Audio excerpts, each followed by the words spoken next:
En l'an 2000, Saddam Hussein a annoncé que l'Irak vendrait son pétrole en euros au lieu du dollar. 3 ans plus tard, en 2003, les États-Unis ont envahi l'Irak et le régime est tombé.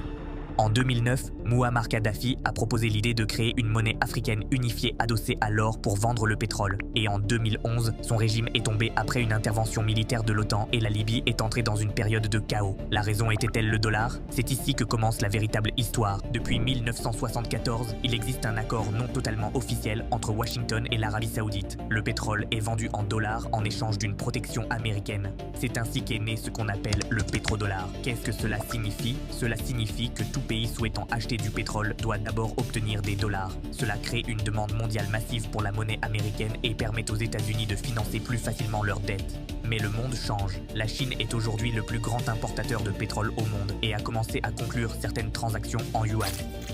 La Russie, après les sanctions occidentales, a commencé à vendre son pétrole dans des monnaies autres que le dollar.